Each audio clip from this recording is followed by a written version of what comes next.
Hey guys, welcome back to my channel. Today I will be teaching you one of the most requested tutorial, which is how to blend alcohol markers to get the right texture and feel of different fabrics.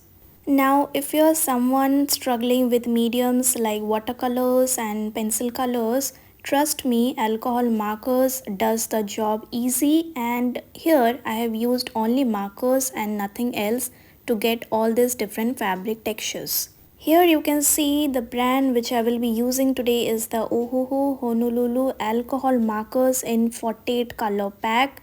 It has a brush tip and a chisel tip. Also, the pack contains a colorless blender, which means it is just like any alcohol marker without any color. Now, it is a very useful tool to blend your colors and even for creating more textures, which I will be showing you in the tutorial ahead. Let's start with the first fabric, which is a cotton blend poplin. Now, poplin is widely used in designs like shirts and dresses.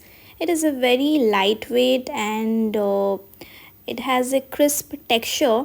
It is not very shiny, so we have to maintain the look of the fabric without creating too much of shine or too much of shadow. If you are observing the reference pictures, here you will see how it has some crisp fold lines, and the fold lines are also just in a darker shade of the same color. So you can start with one single shade of your marker and layer it going part by part on the dress. Like here you can see I am marking the outline, then I will fill inside that section going towards the direction of the folds. It is important that you maintain the direction, otherwise the markers will leave a very patchy look if you just randomly fill in the color. Here you can see first I am marking the direction of the folds, then I will fill the color slowly. Also, never start coloring from the middle of your dress, always start from the corner, because the intensity of the color is always more darker around the edges and the center of the fabric is usually more lighter. It is important that you take reference pictures and practice from that to get more deeper understanding of shadows and highlights and the fold behavior.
So once you are done with the first layer of your marker, you can go with the second layer. Now the good thing with alcohol marker is that how the color settles down beautifully and it becomes very dry, and you can go with the second layer which adds that intensity to make the look of a fabric. Here we have to study our reference picture really well to understand where the color is appearing more dark, and that way you can use the same marker to layer the colors and create some good shadows. Now comes the interesting part of creating very soft shadow for our poplin.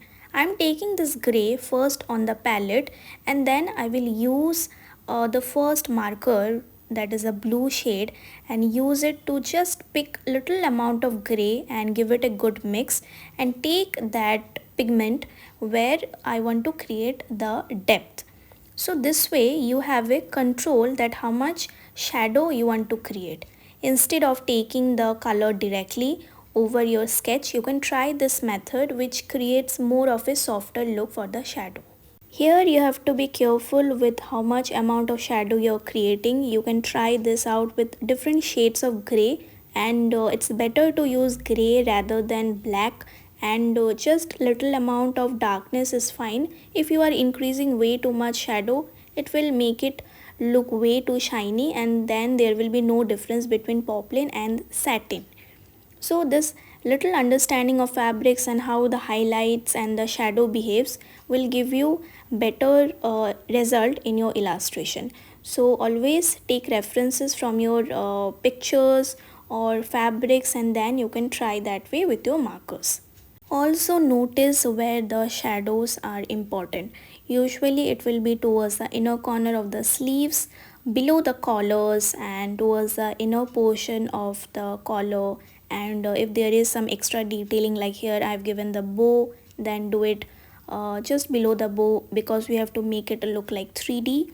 And if there are some fold lines, some ruffle designs, so just to mark those sections. And yeah, just little bit is enough. We don't want to make it way too dark, and you can always let it dry, then you can understand that how much is enough, because the pigment will definitely settle down to create more of a lighter look. And the good thing with alcohol markers is that how you can layer the colors one over the other. For this, your paper again is very important.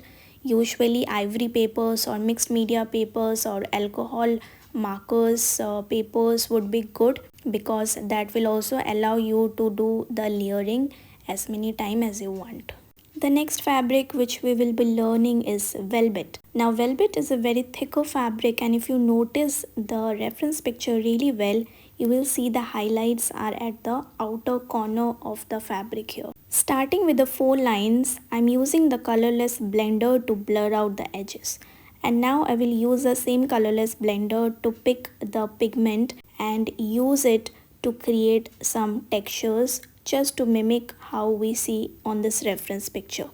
It is that signature touch of a velvet fabric which has a rough surface to it, yet the fabric feels very soft.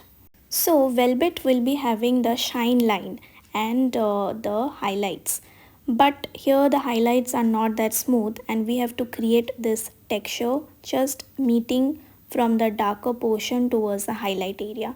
Also, you can use your main color marker to create dots like this, and then immediately you have to use your blending marker to blur out those lines. We have to work very fast with our blending marker, because the first color will dry down very soon, as alcohol markers they settle very quickly on the paper. And yeah, before they dry we have to blur the edges. Now using this blurring technique with your colorless marker is a very good technique when you want to bring that transition from darker color towards a lighter color. So you can start by creating the darker fold lines first, like how I'm doing here, and then in the next step use your colorless blender to blur out the edges. And after that use the pigment, pick it up with your colorless blender to create this small textures. Using these steps you can create a very nice interesting texture look of your velvet fabric.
You can keep on layering your color as many times as you want, where you can keep on increasing the depth of the fabric. And it also depends on which shade of velvet it is. Here I have chosen a very lighter shade, that's why its shadow will not be that dark. If you are using some jewel tone colors for your velvet, the shadows will have some good depth. There you can also use your black, like how I will be using gray here to create the shadow for my velvet fabric. Another way here is to pick the pigment directly from the tip of your brush. I'm taking my main color marker and using it over this gray marker and picking the pigment and applying it on the area where I have to show the darker folds. Again, notice where your depth will be, mostly near the edge of your sleeve line, and some small details like the folds. We have to enhance our folds really well if the fabric has this type of puffy sleeves and some textures. So yeah, just to mimic all the designs which we see on the reference picture and to bring a good contrast between the light and the dark pigments. So everyone, stay tuned for part 2 of this tutorial series, and keep commenting your views and other recommendations. I shall see you all very soon. Till then, take care, keep illustrating. Bye bye.